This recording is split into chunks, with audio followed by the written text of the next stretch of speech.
नमो नमः। आइए, आज हमारा तीसरा कक्षा है। आज पढ़ने वाले हैं गुणिताक्षराणी के बारे में। ठीक है, लेकिन उससे पहले हम थोड़ा बहुत कल का फिर से रिवीजन कर लेते हैं।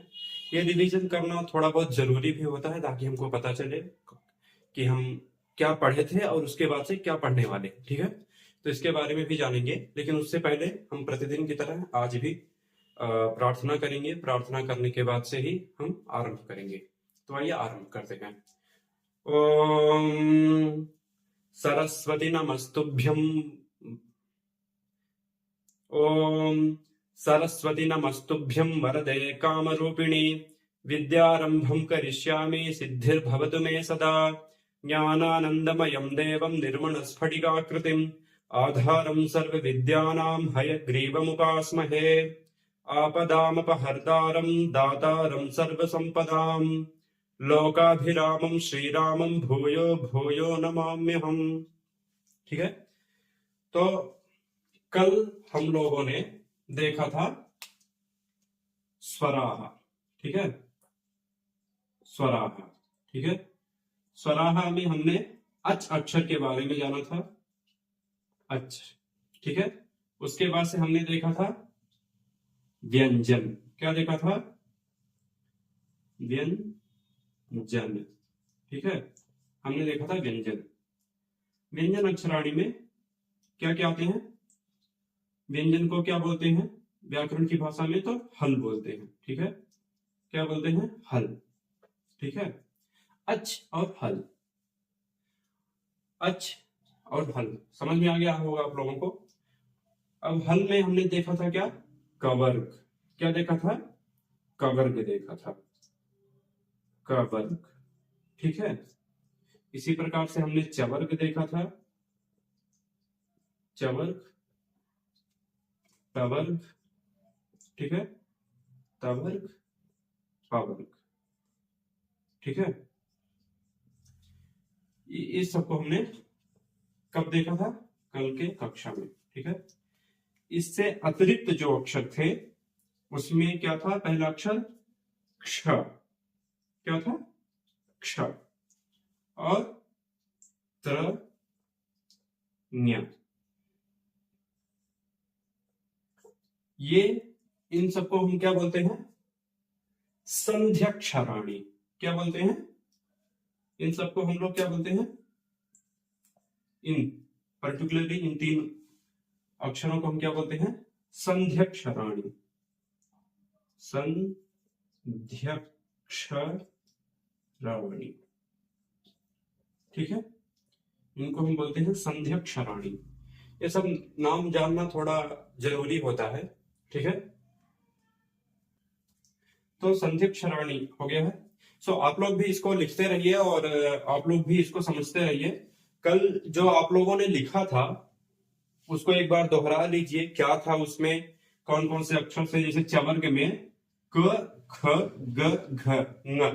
ठीक है, उसी बार के चवर्ग में च, छ, ज, झ, ञ। टवर्ग में ट, ठ, ड, ढ, न। त, थ, द, ध, न। प, फ, ब, भ, म। उसके बाद से या, व, र, ल, ह। उसके बाद से श, स, स। ठीक है, उसके बाद से क्षत्रज्ञ। ठीक है, अब क्षत्रज्ञ हमने इसलिए लिया है क्योंकि ये थोड़ा विशेष अक्षर है और सब तो ज्यादातर हम लोग कल ही समझ गए थे। क्ष में कौन कौन से अक्षर जुड़े थे तो आप लोगों को पता होगा। क प्लस श जुड़ा था इसमें।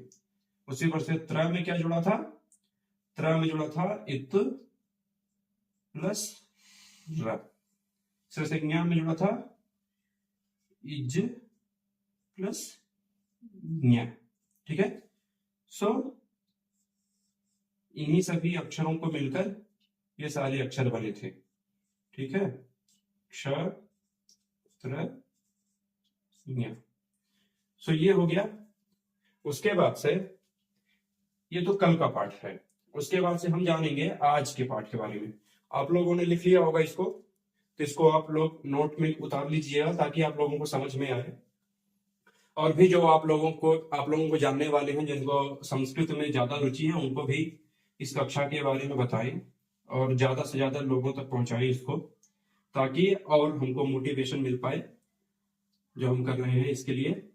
ठीक है, हम लोगों का मिशन ही यही है कि ज्यादातर लोगों को जिनके पास समय नहीं है और लेकिन संस्कृत भाषा को जानना चाहते हैं, श्लोकों को पढ़ना चाहते हैं, रामायण महाभारत गीता इत्यादि ग्रंथों का पारायण करना चाहते हैं मुख्य रूप से, तो उसके लिए बहुत जरूरी होता है ये लैंग्वेज का जानना, अक्षरों का जानना, उनके उच्चारण की विधियों को जानना, और उसको इकार क्या है, उकार क्या है, कितने देर तक उसको बोलना है, उसमें ह्रस्व दीर्घ प्लुत इत्यादि स्वर जो हैं, उच्चैः उदात्तः नीचैः अनुदात्तः समाहार स्वरितः इत्यादि जो भी हैं उनको जानना जरूरी होता है। ठीक है, तो आज हम जानेंगे गुणिताक्षराणी के बारे में। क्या जानेंगे? गुणिताक्षराणी। तो ये है, क्या है? गुणिताक्षराणी।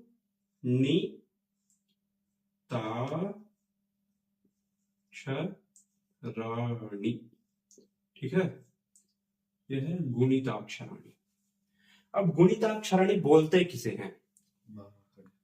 हिंदी में इसको 12 खड़ी बोलते हैं। ठीक है, हिंदी में इसको 12 खड़ी बोलते हैं। जैसे वो जो हमारे स्वर थे उनको अगर हम मात्रा को समझें, उनके जो सिंबल हैं जो अक्षर में जुड़ने वाले हैं, अगर उनके मात्रा को समझें तो पहला है, क्या है? ये है क।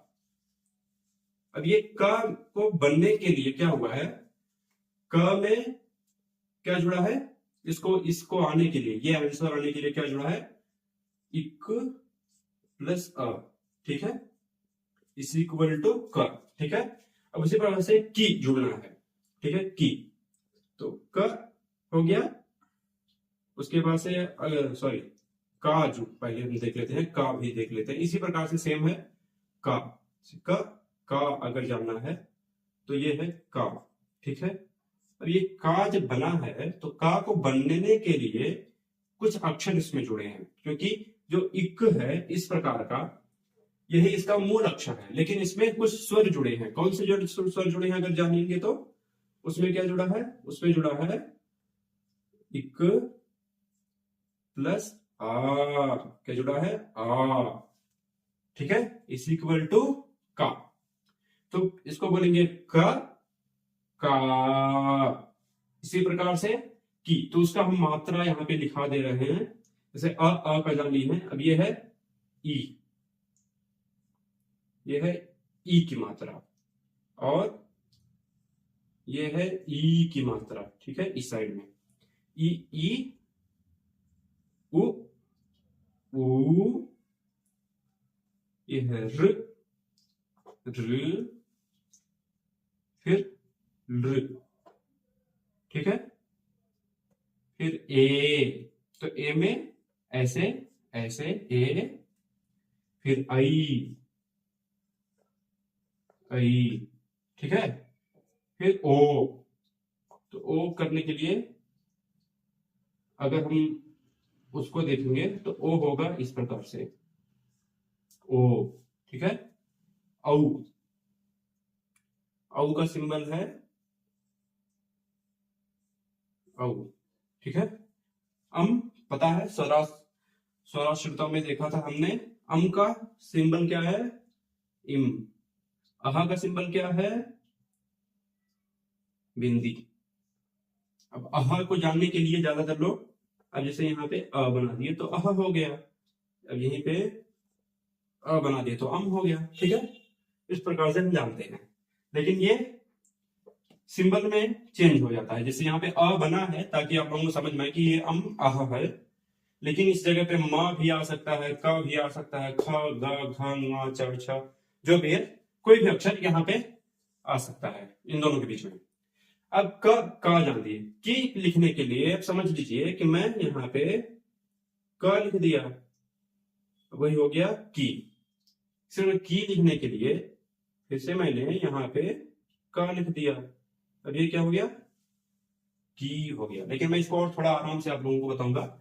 ये सिंबल जो है, ये जो सिंबल है, इसको आप लोग नोट डाउन कर लीजिए, और ये सबको अगर नोट डाउन नहीं भी करना है तो आप हमारे हमसे कांटेक्ट कीजिए, हम आपको अपना पीडीएफ प्रदान करेंगे जिसमें इसको हमने बहुत बेहतरीन तरीके से दिया हुआ है, तो उस पीडीएफ को भी आप ले सकते हैं हमसे। ठीक है, और कमेंट बॉक्स में या कहीं भी जो भी नंबर दिए होंगे स्क्रीन पे उनसे आप संपर्क कीजिए, हम आपको प्रोवाइड कराएंगे, जरूर ही कराएंगे, क्योंकि हमारा लक्ष्य ही वही है। ठीक है, तो ये आपने लिख लिया होगा, मैं आगे बढ़ता हूं। ठीक है, तो मैं आगे बढ़ते हुए मैं थोड़ा सा आप लोगों को पूरा दिखाई दे रहा हूं, थोड़ा बहुत। ठीक है, अब ये आएगा, अगर हमको लिखना है गुणिताक्षराणी तो हमें पहले लिखना होगा इक, फिर क, इसी का अ जुड़ा है तो होगा क, का, की,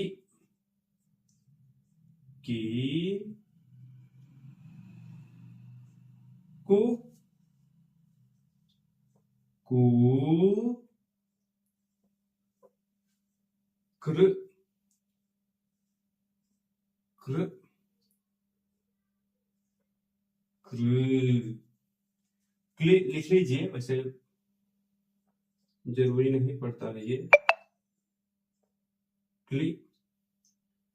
अब ये क्ली समझ में नहीं आ रहा होगा, आधा का है उसके बाद से लकार है, सो आधा का प्लस इस प्रकार से लिखते हैं। ठीक है, ये बहुत जरूरी तो नहीं है, लेकिन आज मैं लिखा ही दे रहा हूं, उतना कौन खास ये जरूरी नहीं है, लेकिन कृ कृ याद रख लीजिएगा। क्लिप बता दिया हूं ताकि आप लोगों को समझ में आए। ठीक है, अगर इसको नहीं भी जानेंगे तो कोई उतना बहुत बड़ा कोई प्रॉब्लम नहीं होगा। क्लिप कृ कृ के, कई, को,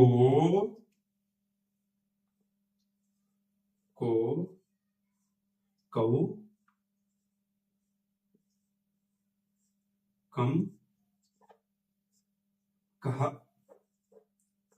ठीक है, अब समझ में आया कैसे लिखा हुआ है। अब जो वो स्वराष्ट्र होते हैं यहाँ कम पे आ गए, कह पे आ गए। ठीक है, तो इस प्रकार से अब इस कम कह में भी क्या हुआ है, आकार ऑलरेडी जुड़ा हुआ है। ठीक है, तो इसलिए ये कम हुआ है। ठीक है, इसी प्रकार से का हो गया, इसी प्रकार से ख का भी चलेगा, इसी प्रकार से ग का भी चलेगा, इसी प्रकार से घ का भी चलेगा और न का भी चलेगा। ठीक है, न का इसी प्रकार से चलेगा। तो ये जानना जरूरी हो जाता है आप लोगों के लिए। ठीक है, तो इसका उच्चारण है क, का, की,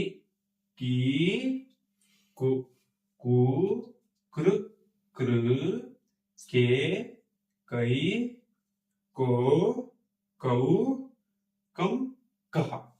ठीक है, ये हो गया। और आप लोग भी इसको और समझ सकते हैं बढ़िया से। आप लोग गुणिताक्षराणी और आप लोग ही लिख लीजिएगा, ये मैं यहाँ पे उदाहरण के तौर पे दे रहा हूं। उसके बाद से आज हम एक श्लोक को लिखेंगे और मैं बोलूंगा। ठीक है, एक श्लोक आप लोगों के लिए, ताकि आप लोग बीच बीच में एक श्लोक को भी जानते रहें। ठीक है, उसको भी जानते रहें। तो श्लोक है, ये बहुत फेमस श्लोक ही है, ज्यादातर लोग जानते ही होंगे। विद्या विद्या ददाति ददाति विनयम विनयम विनयम विनयाद्याति, क्या है, विनयाद्याति पात्रता, क्या हो, पात्रता, पात्रता, पात्रता, पात्रत्वात्, पात्रत्वात् फल माप्नोति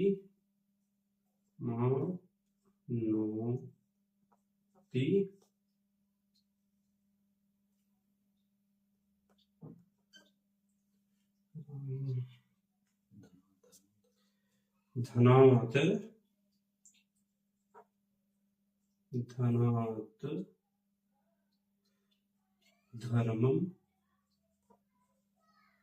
धर्मम ततः सुखम। ठीक है, ये जो श्लोक है ये क्या है? सुभाषितानी है। ठीक है, सुभाषितानी में ये आता है। ठीक है, क्या कह रहा है श्लोक? विद्या क्या है? विद्या ददाति विनयम। सो विद्या विनयम ददाति अन्वय होगा। ठीक है, विद्या किम ददाति इति विनयम ददाति। आज जो स्कूल का, कॉन्वेंट स्कूल का जो कल्चर है, ठीक है, उसमें विनय सम्मान नाम का कोई शब्द होता नहीं है। ठीक है, हम सब बहुत पैसे देकर उसमें बहुत सारा करते हैं, स्कूल ड्रेस पता नहीं क्या क्या पहन के जाते हैं, लेकिन वहां पे ये चीज जो है विद्या ददाति विनयम, ये चीज का मिसिंग है। ठीक है, और विनयात याति पात्रताम। विनयात, विद्या ददाति विनयम, विद्या विनय को देता है। विनय कोई वस्तु नहीं है, विनय है हमारा स्वभाव, जो नम्रता है हमारे अंदर, जो हम अपने बड़ों को देखकर अपने छोटों के साथ जो हमारा व्यवहार है उसमें जो नम्रता है, जो उसमें करुणा है, उसी को विनय कहते हैं। अगर कोई विद्या अगर इस चीज को नहीं आपको प्रोवाइड कर पा रही है, जो हमें नम्रता नहीं सिखा पा रही है, जो हमें सदाचार नहीं सिखा पा रही है, वो विद्या हमारे काम का नहीं है। ब्रह्मसूत्र में एक प्रश्न आता है, उसमें है का विद्या, ऐसा एक प्रश्न आता है। वहां पे ऋषियों ने बोला है या विद्या सा विमुक्तये। क्या बोला है? या विद्या सा विमुक्तये, मीन्स विद्या वह है जिसे हमें मुक्ति मिलती है। ठीक है, मुक्ति का अर्थ कहीं मर के परलोक जाना अर्थ कहीं भी नहीं रहा है। मुक्ति का अर्थ है जो हम यहाँ पे हैं, जो बंधन है हमारे, उनसे मुक्त होना, यानी कि हम हर चीज को बस एक आता जाता पहलू की तरह देख सके, हम उसमें कभी बंधे नहीं, हम किसी से उतना वो अटैच नहीं कर पाए अपने आप को, इस प्रकार का है। ठीक है, सो विनयात याति पात्रता। कोई अगर आदमी सही से विद्या का अध्ययन करेगा तो ही वह पात्र को पाएगा। पात्रता कोई बाहर का वस्तु नहीं है, भिक्षा पात्र के टाइप का नहीं है, पात्रता उसके अंदर आती है। ठीक है, योग्यता जिसको बोलते हैं। ठीक है, तो उस योग्यता को कैसे पाएगा? विनयात योग्यता पाएगा। विनयात किसे पाएगा वह आदमी योग्यता? विनयात। अब आदमी, तो सोचो कि कोई आदमी है, कोई बच्चा है जो बहुत रूड टाइप का है, जो कोई बात मानता ही नहीं है, वो किसी कंपनी में काम कर पाएगा? नहीं कर पाएगा। किसी इंस्टीट्यूट में काम कर पाएगा? नहीं कर पाएगा। इसके लिए क्या चाहिए? विनय चाहिए, ताकि हमारा कोई हमसे बड़ा कुछ बोल रहा है या हमें सिखा रहा है कुछ नई चीजें, या कुछ हमारे अंदर कुछ कमियां हैं उसके बारे में बता रहा है, तो वो क्या करेगा? विनयात। वो क्या करेगा? विनयात उस चीज को स्वीकार कर लेगा, तो क्या हो जाएगा? किसी भी पोस्ट के लिए अर्हता, उसके अंदर योग्यता आ जाएगी। ठीक है, उसके बाद से श्लोक क्या बोल रहा है? पात्रत्वात् धनमाप्नोति। क्या होगा? जब उसके अंदर वह अर्हता आ जाएगी तो वह पुरुष या वह महिला जो भी है, वह उस पात्रता से, उस योग्यता से क्या करेगी? धन की संपादन करेगी। क्या करेगी या क्या करेगा? धन का संपादन करेगा। फलम आपनोति, पात्रत्वात् फलम आपनोति। ठीक है, या धनम आपनोति कई जगह पे है। ठीक है, तो जब तक उसके पास पात्रता नहीं आ जाएगा तब तक उसके लिए पोस्ट भी बेकार है और उसका पढ़ा हुआ भी बेकार है। यानी कि विनय का रहना हमारे जीवन में बहुत ही जरूरी है। ठीक है, पात्रत्वात् धनमाप्नोति या फलमाप्नोति धनात् धर्मम ततः सुखम। फिर क्या होगा? धन से धर्म होगा, फिर धर्म से सुख की प्राप्ति होगी। अब यहां पे अर्थ आता है धर्म क्या है? धन कहां कैसे मिलेगा हमको? धन तो मिल जाएगा, धनात् धर्मम, धन से धर्म होता है। ऐसा होता है क्या? हम तो सोच रहे थे कि हमारे शरीर से होगा। आपकी सोचना सही है, आपका सोचना शरीर से भी होता है, लेकिन धन से भी धर्म होता है। धन से धर्म कैसे होगा? कोई भिक्षु है जिसके पास भोजन की कुछ व्यवस्थाएं नहीं है, हम उन्हें दे सकते हैं। किसी के पास घर नहीं है, हम उनकी घर की व्यवस्थाएं कर सकते हैं। बहुत सारे लोग हैंडीकैप्ड हैं, विकलांग हैं, उनको हम कुछ उनके लिए उपयोगी वस्तु देकर हम उनके लिए धर्म कर सकते हैं। अब यहाँ पे धर्म की जो परिभाषाएं हैं शास्त्रों में अलग अलग प्रकार से दिया गया है। उसमें से एक परिभाषा बहुत सटीक बैठता है। हमारे गुरु जी जो हैं उन लोगों ने ये बात बताया है। उनका कहना है यतः अभ्युदय निश्रेयस सिद्धि सधर्म। धर्म क्या है? जिस वस्तु से या जिस विषय से अभ्युदय निश्रेय की सिद्धि होती है। निश्रेयस वो है जो हम अपने अंदर फील करते हैं, यानी शांति। जिस कार्य को करने से हमें सेटिस्फेक्शन मिलता है, हमें शांति मिलती है, या हम जिसको करके अपने आप को रिच करते हैं सोसाइटी के लिए, उसके बाद से अभ्युदयम, अभि उत अयम, अभ्युदयम। ठीक है, हम अपने चारों ओर लोगों को सुख प्रदान करते हैं। कैसे प्रदान करेंगे? तो कायेन मनसा वाचा, 3 प्रकार से हम लोगों को शांति पहुंचा सकते हैं। एक अपने काय से, मीन्स अपने शरीर से उनकी सेवा कर कर, मनसा, मन में सोच कर कि भगवान उनको सुखी रखे, बहुत अच्छे आदमी है करके। ठीक है, वाचा, बोलकर, अरे आपने बहुत अच्छा कार्य किया है, आप और भी कर सकते हैं। तो हम कायेन मनसा वाचा 3 प्रकार से हम किसी बाहरी आदमी को खुश कर सकते हैं। ठीक है, हम इन सब का कारण अगर देखा जाए तो धनात् है। धन रहने से ही हम ज्यादा कर पाएंगे। ऐसा नहीं कि बिना धन के लोग नहीं करते हैं। बहुत सारे साधु सन्यासी हैं जो धर्म को करते हैं, लेकिन धन उनके मुख्य आधार में है। क्योंकि साधु सन्यासी तो निश्रेयस में ज्यादातर जीता है। वो आपको आशीर्वाद दे सकता है, वो कायेन मनसा वाचा ही आपको आशीर्वाद दे सकता है। लेकिन जिसको किसी वस्तु की आवश्यकता है वह धन से ही प्राप्त होगा। ठीक है, वह किससे प्राप्त होगा? धन से प्राप्त होगा। तो धन रहेगा तो धर्म होगा, धर्म होगा तो सुखी होंगे हम।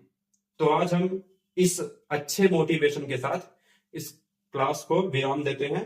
कल हम और भी बहुत सारे श्लोक हैं, कुछ प्रार्थना श्लोक भी हैं जो मैं बोलता हूं आप लोगों के समक्ष। मैं चाहता हूं कि उनको भी हम कल देखेंगे इस पाठ्यक्रम में।